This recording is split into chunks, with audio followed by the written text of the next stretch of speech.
We're here with Brian Long, who is a well-known custom builder at the 2012 St. Louis Farm Toy Show Display and Custom Contest. And Brian has won one of the custom trophies. And you want to give us a little bit of a tour of what you've built here, Brian? Sure. This year, one of my entries was an International Harvester 1456. The base model is the Erdl Precision 1456. I just wasn't quite satisfied with what they had done, so I was like, oh, I'm going to make the 14 actually look like a 14. So I started at the front, worked my way to the back. The front wheels are actually my own casted front wheels. They're resin casted. I made them to fit the old school tri-rib front tires, and for the longest time I was looking for tri-rib front tires that would look good. And I was looking, but the answer was in front of me the whole time. It was actually from like the old school 50/20. So I was like, well, I'll try these. And I had to drill out the inside of it out to actually widen it out to make it fit a 16-inch rim. And then after I painted the rim, I drilled out the holes so I could add the valve stem for the air on it, and then custom detail paint the bolts on it. Another thing I really wanted to add to the 1456 was a belly tank. I think the belly tank was an extra 40 gallons capacity for the tractor, and it was an International Harvester option. So I went ahead and made one of those, and I made the master out of wood, and I resin casted it, and then I added the front protection plate. The top of it is actually a diamond plated styrene. And I added the steps, and actually used sewing needles for like the bolt and bracket on it.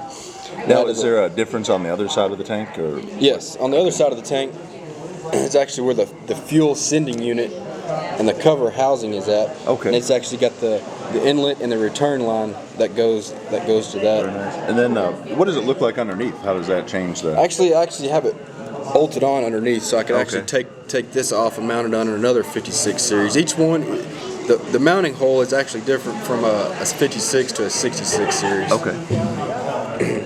And touch that off with the small warning label decals and the diesel fuel decal by the fuel cap shroud. And being a 14, I didn't like the 18.4 R38 rear wheels, so I went with the 20.8 R34 rear wheels, and these came off a Erdl Precision 1468. I actually made it to where these are removable. You just kind of pull them off. Oh wow! And I added some casted weights, just kind of put some weight to the tractor. Well, that makes one mean plower. Yes, it does. And on the back of it, I couldn't find any quick hitches that I was satisfied, and I really wanted to make the rear of it pop out a little bit more. So I went ahead and scratch built my own quick hitches, and then resin casted them. And then once I had them painted, I was like, man, this thing just looks good. So I went kind of crazy on the International Harvester decals and added them on there, and then painted the release handles on it. But I think it made it look pretty sharp. It sure does.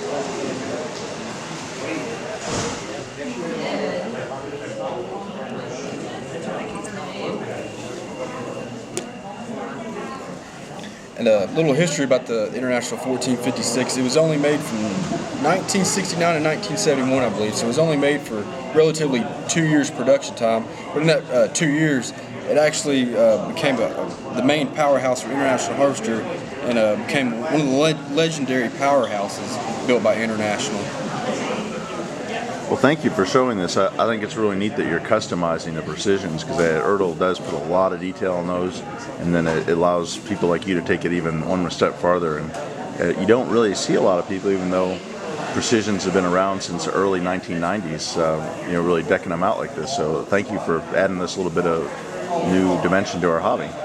Thank you. Like I said, a lot of people are scared to actually do this, but after you get past the first one, and it's the sky's the limit of what can be done. Sure. Well, thank you for sharing this with ToyTractorTimes.com and at the 2012 St. Louis show. Thank you, and be on the lookout for more articles from me in the future. Thank you.